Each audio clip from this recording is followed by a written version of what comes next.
야, 야. 네, 반갑습니다. 여러분들 운전을 하다 보면 계기판에 경고등이, 각종 경고등이 많이 이렇게 뜰 수 있어요. 경고등 종류는 실제로 이 정도로 정말 다양하고 많습니다. 자, 그런데 우리가 그 경고등 중에서도 이 체크 엔진 등이 들어오게 되면 굉장히 당황을 많이 합니다. 왜냐면 이미 이 경고등 이름이 엔진 경고등이고,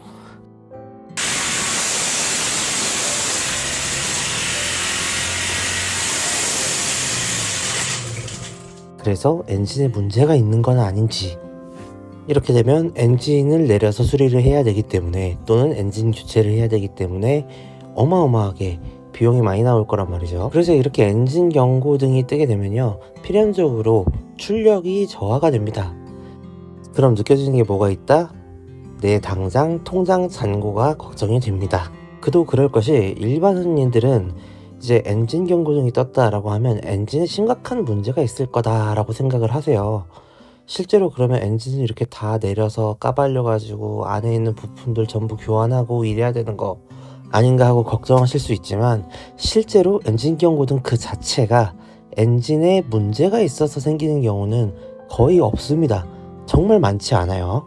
자, 그럼 이게 왜 엔진 경고등을 띄우느냐? 차량에는 여러 가지 부품이 들어가고 그 부품들을 읽어내고 전달하는 센서가 존재합니다. 자동차 안에는 무수히 많은 센서가 있는데요, 이 센서를 읽어드리는 게 바로 이 ECU, 일렉트로닉 컨트롤 유닛이라고 하는데요, 이 ECU는 사람의 두뇌와 같은 역할을 합니다. 그래서 여러분이 무언가 해피타임을 가지려고 할 때, 그럴 때 만약에 여러분 팔이 이렇게 골절되어 있는 상태다 라고 한다면, 여러분의 뇌는 여러분의 팔이 다 나을 때까지 해피타임을 좀 참는 것을 추천을 할 겁니다. 물론 여러분들이 너무 왕성해서 달릴 수 있긴 있겠지만요, 그게 결코 여러분 팔에 좋지는 않을 거란 말이죠. 그래서 여러분들의 뇌는 여러분들의 팔이 더 나빠지지 않게 하기 위해서 팔을 쓰지 말라고 명령을 내리고, 그 해피한 욕구를 좀 줄이라고 명령을 하게 됩니다. 이걸 제가 사람으로 비유를 했는데요, 실제로 자동차도 ECU가 두뇌 역할을 하기 때문에 이런 기능으로 여러 군데에다가 제한과 명령을 걸어요. 자, 일단 첫 번째로 현재 문제가 어느 정도 수준의 문제인지 인식을 시킵니다. 그리고 나서 ECU가 이 문제의 정도에 따라서 출력을 제한해야 되겠다 라고 출력 제한 여부를 결정을 합니다. 그리고 마지막으로 출력을 얼마나 제한을 할지, 이거에 대해서는 단계별로 ECU에 세팅되어 있는 값들이 있어요. 즉, 차가 갑자기 안 나가고 경고등이 들어왔다, 이거는 내 차 엔진에 굉장히 큰 문제가 생겼다, 이게 아니라요, 무언가 문제가 있기는 한데 거의 센서류나 아니면 자잘자잘한 신호의 충돌이라든지 이런 가벼운 문제들이 있을 수 있습니다. 그래서 이 정도에 따라서 출력 제한을 걸어버리는 모드, 이 모드를 바로 림프 모드라고 합니다. 이 림프 모드라고 하면 쉽게 얘기하면 우리 컴퓨터의 안전 모드라고 생각하시면 될 것 같아요. 부팅부터 프로그램 실행은 다 가능하지만 일부 기능들이 제한이 되고, 또는 속도가 좀 느리다든지 이런 부분들이 좀 있는 안전 모드라고 보시면 될 것 같고요. 자, 림프 모드의 단계를 이렇게 좀 분류할 수 있을 것 같아요. 약 20-30% 정도 출력이 감소되는 경우는 경미한 센서 오류 이런 부분들로 인해서 20-30%의 출력 저하와 함께 경고등을 점등합니다. 자, 두 번째 2단계로 보면 약 40에서 60%의 출력 저하, 그리고 RPM이 3500 안쪽에서만 돌게끔 세팅이 됩니다. 이런 경우에는 변속기의 문제라던가 공연비가 틀어지면서 연료 압력에 이상이 있다거나 이 정도 수준의 경미한 수준을 나타냅니다. 이쯤 되면 한 40%에서 60% 출력이 감소가 합니다. 이 경우에는 터빈이 돌지 못하게, 그러니까 부스트를 쓰지 못하게 하려는 의도가 가장 강한 거고요. 그러다 보니 파워도 없고 고속주행도 어렵습니다. 자, 3단계로 가게 되면 아예 기어의 단수를 고정을 시켜버립니다.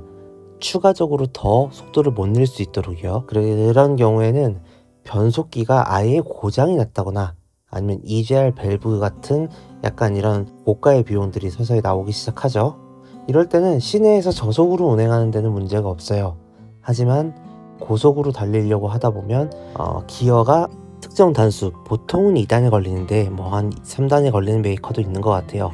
2, 3단 정도로 고정이 돼버립니다. 그러니까 속도가 절대 날 수가 없겠죠. 이번에는 출력을 엄청 제한하지는 않습니다. 다만 냉각 팬을 강제로 구동시켜서 냉각 효율을 최대화시키는 쪽으로 명령을 내립니다. 이런 경우에선 대부분이요, 서킷 갔다 오신 분들 같은 경우에 엔진 오일과 미션 오일이 너무 뜨겁게 올라와 있으니 출력을 제한을 시켜버립니다. 왜냐면 그대로 돌리게 되면 냉각 효율이 떨어지고 이러다 보니까 엔진이 블로우 할 수도 있고 터보가 블로우 할 수도 있습니다. 자, 마지막 5단계로는요, 아이들링 불가, 그러니까 아예 공회전 자체가 안 되는, 즉 시동을 차단시켜서 시동이 안 걸리게 만든다는 거예요. 이럴 때는 냉각수가 아예 비어 있거나 아니면 ECU에 엄청 치명적인 오류가 있거나, 그래서 여기저기다가 잘못된 데이터를 막 피드백을 줄 수도 있는 상황이다. 이런 경우에는 시동이 아예 안 걸리게끔 차단을 하기도 합니다. 이거는 견인해야 돼요. 자, 물론 여기 나와 있는 이 내용이 모든 브랜드에서 적용되는 건 아니고요. 브랜드별로 조금씩 림프 모드가 단계가 나눠져 있거든요. 브랜드 제조사마다 뭐 어디는 1단계부터 3단계까지만, 어디는 1단계에서 5단계까지, 어디는 뭐 이렇게 1단계 정도만, 뭐 이렇게 타이트함과 루즈함은 제조사가 차량을 처음에 부품 설계하고 할 때 등등등 여러가지 부분들을 고려를 해서 그렇게 해서 세팅을 해 놓는 거기 때문에요. 어쨌든 오늘 제가 드리고 싶은 말씀은요, 차를 여러분들이 운행을 하다가 과속주행을 하던 이후에 갑자기 엔진 경고등이 팡 띄었다, 또는 그냥 일상주행을 하고 있는데 경고등이 팡 하고 띄었다, 이렇다라고 해서 엔진 내려서 엔진 교환하고 무조건 이래야 되는 거 아니라는 거예요. 생각보다 몇만원, 몇천원짜리 가벼운 센서들 때문에 뜨는 경우들이 대부분이고요. 물론 정말 엔진 자체에 문제가 있을 수도 있지만요, 확률적으로 굉장히 낮습니다. 그러니까 걱정 너무 하지 마시고 정비소로 입고해서 최대한 빠르게 내 차가 어디가 문제가 있고 어디를 고치면 되는구나 라는 진단을 받고 수리를 진행하시는 게 좋겠습니다. 자, 그럼 다음 시간에 보도록 할게요. 안녕!